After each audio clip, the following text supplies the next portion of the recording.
And we have Annie Arnold on Skype. Hey, Annie.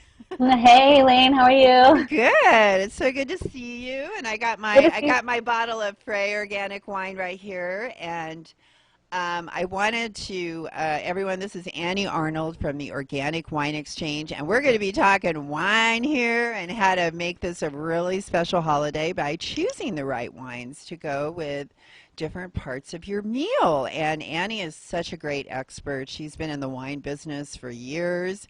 And one of the things I wanted to just mention about the Organic Wine Exchange, because I don't want to forget this, is that I have a bottle of it's pretty much my favorite brand of wine. They've been around for over 40 years. They were the first certified organic vineyard, Frey, Frey, organic wine. And the thing that I love about the Organic Wine Exchange, Annie, is that you can get Frey's organic wine on your wine exchange, whereas when you go to Whole Foods, they're not even carrying this brand. I am so upset at Whole Foods that they don't carry that. But you know what? It's not a problem because they could buy by the case from the Organic Wine Exchange, couldn't they? Right, right. Well, the Whole Foods, it's interesting. They do have the ability to, and they do have the option to buy some of these organic brands. And many of them will have, anywhere from 10 to 15 SKUs. Occasionally they'll have, sometimes they'll have a few of the Fry wines. It's actually pronounced Fry. I was just up there recently, Oh, about a month Fry. ago, and it was fabulous. We got to stay in their little documentary, kind of doing a bunch, getting a lot of information, interviewing the winemakers. We were able to interview Katrina and Paul's daughter, and got a lot of great footage of harvest, and got to share some experiences with the grandchildren. I mean, it's a really big piece of property, and it's amazing to have. They really celebrate the patriarch and matriarch of the family. They did have 12 children, and about I think 8 of them are part of the winery, and then their children and now grandchildren. So it's really great to see that so many of them are involved, and just to be there and to experience it. Well, what did you get to try any new wines that you hadn't tried before that you fell in love with while you were there? Oh gosh, we were so busy filming, but yeah, we get to try new stuff all the time, and it's great because they're really kind of boosting their biodynamic line. It's a whole different label as well. I don't think I might actually have one to show you, but it's a really beautiful artistic label.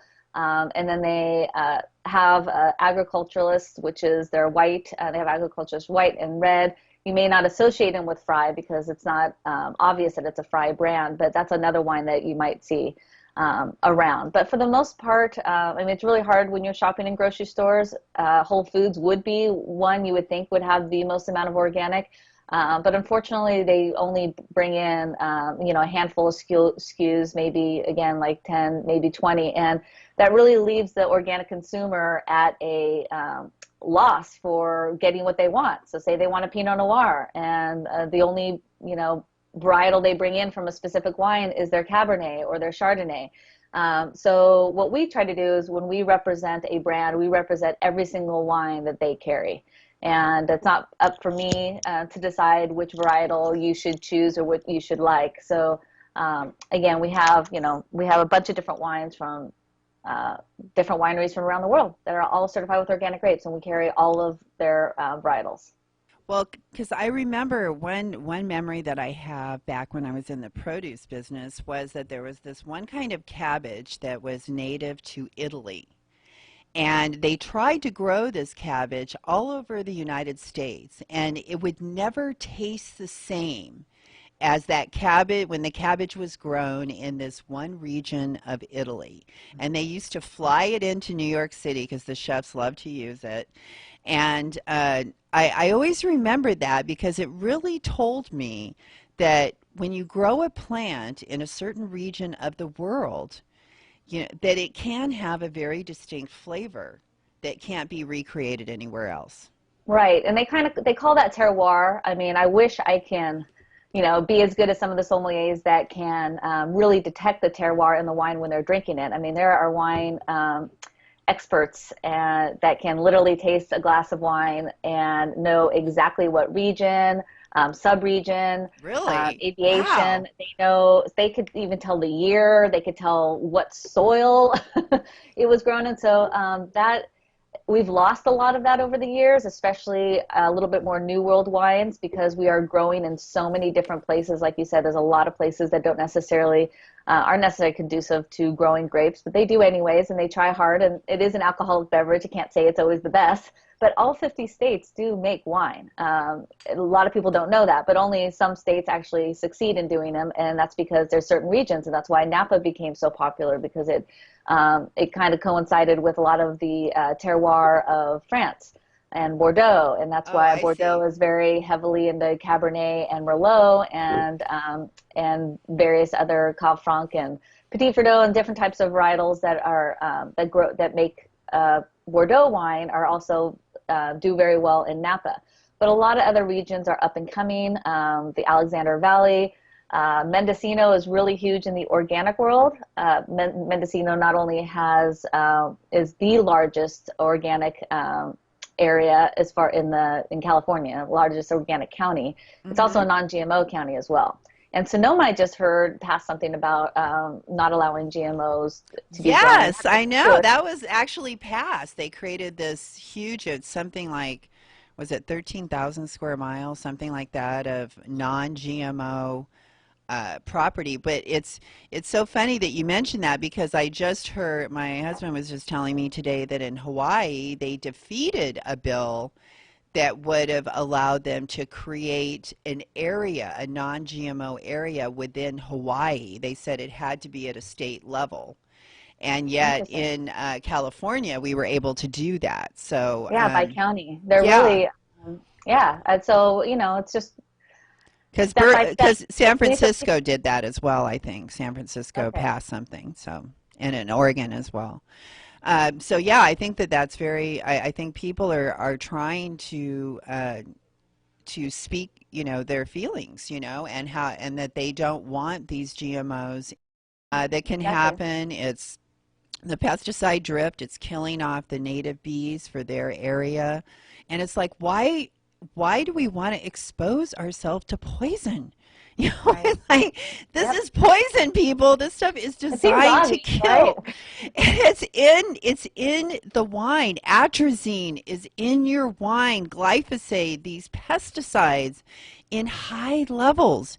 Right. They don't get washed. You blindly drinking it, thinking it Right. somehow disappears when it goes down your throat, and it's just the opposite. It's I attacking think your it's the cells. alcohol. People think that when there's alcohol involved, it gets burned off somehow. I don't know what Yes. that mentality is, and I don't know how it all got started, but a lot of, just like when you boil water, you think, okay, when you boil water, it's going to be fine to drink, and that, alcohol will kill all whatever bad stuff is in the wine or alcohol of choice.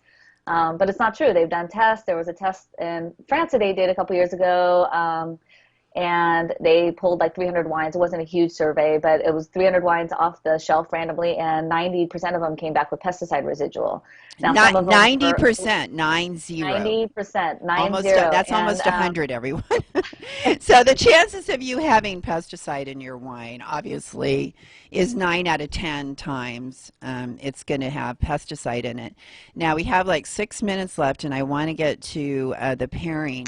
oh, right. Yeah, We're I good. want to get to our expert suggestions because you are our expert here, our designated organic wine expert. So go ahead and Thank give us you. some suggestions, Annie. Annie Well, Arnold from the Organic Wine Exchange. Give thank us you. some suggestions on some things that we could do for Thanksgiving, and then if you have some other suggestions for parties for the holidays or whatever, I'm open to that. So the floor is yours, Annie. Thank Let us you. know what Well, to buy. okay. Well, Chardonnay and Pinot Noir are usually the kind of obvious go-tos when it comes to Thanksgiving. And part of that is because Pinot Noir, it's kind of like a Nouveau Beaujolais. It's very light. If people don't know what Nouveau Beaujolais means, it's kind of a new release of the French Beaujolais wines that they made really popular, like in the 70s, where it was kind of a race to get them to market. It was more of a marketing thing. But ironically, they're really good to go with turkey, because a lot of people don't think that you can have red wine with turkey. But so one of the red wines, besides Nouveau Beaujolais, are things like this: Jericho, Pinot Noir. I don't know if that's showing up backwards on your we side. can see it really good. Yeah, that's great. Okay, good. This is a great Pinot Noir to try. If you have a sulfite allergy, a lot of people these days seem to have sulfite allergy, even though most of the allergies are actually related more to the additives in our wine. There's over 150 or 250, 300 additives that can be added to wine to change the flavor, texture, taste, and aroma. And then there's the pesticides. Sulfur is a natural byproduct of fermentation, so even the NSA wines have a very, very teeny amount, but luckily the NSA wines usually don't affect people who are allergic to sulfite. So this is a great alternative.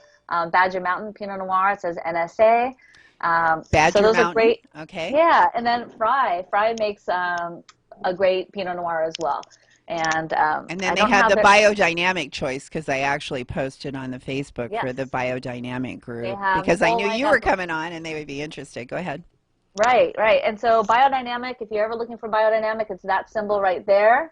It is Demeter is the certification agency. So if you ever see any wine, biodynamics is kind of it's organic, but it's almost one step higher. It's a little bit more involved. I mean, yeah, it's a little bit more involved. Exactly. They treat the farm like one living organism. So although organic vineyards can buy organic treatments for their vineyards, biodynamic vineyards pretty much create everything from their compost and all their ground cover crops, and they do a lot of these different types of preparations and bury manure in different vessels in order to pull up later and make like a compost tea. So they're really, really involved in the line. So that's another Jericho wine. 3 minutes? Of course.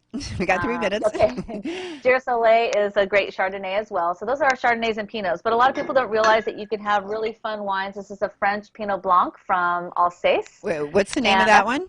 This one is Domaine Eugene Meyer. Okay. Domaine Eugene Meyer Pinot Blanc. It's one of my favorite go-to wines. I'm not typically a white wine drinker, but you can have that wine with anything.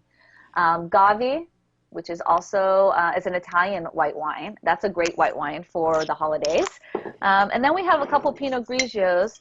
So one of them is Perlage, Perlage Pinot Grigio. That's from Italy. That's where most people get their Pinot Grigios. But then we have this Holman Ranch one. Holman Ranch has 5-degree bricks. It just means it has a little bit, teeny tiny bit more sweet than other wines. Not very much. I mean, not so sweet and sugary. But it's just really nice with different types of cuisine for Thanksgiving, and it's just like a lighter meals. But if you want to get into reds and or rosés, if you're not a white drinker, I kind of call rosés the red wine, red wine drinkers white wine, because rosés are really dry and they're really great for the palate of red wine drinkers who want to have something light and refreshing, yet just not as full-bodied. So this one's made with a blend of Cabernet and Merlot, Cab Franc, and Malbec. This is a red Bordeaux. I mean a rosé Bordeaux from Bordeaux. This one happens to also be non-GMO verified, so you could keep an eye out for that. And then what else? 45 seconds. Yeah, okay. And then we got some other rosés from Argentina. And then if you're getting a little bit heavier with your meal, not doing turkey or having a roast or having any kind of red wine or darker meat, Zinfandels go really good, Maritages. So anyways, there's so many great wines, but for Pinot Noir and Chardonnay are the go-to wines, I think, for Thanksgiving. Thanksgiving. Okay. All right, and everyone, if you have any questions, I'm sure they can shoot you a question from your Organic Wine Exchange website. If they have any other questions, you're right there for them. And please, everyone, try and make this an organic Thanksgiving, and that includes the wine, all right? And our podcasts go up right after the show, so you can check us out there and on Ustream and see Thanksgiving product review for you. Thanks so much for tuning in. And next Tuesday, 1 o'clock, join us here on KCAA. Bye. KCAA.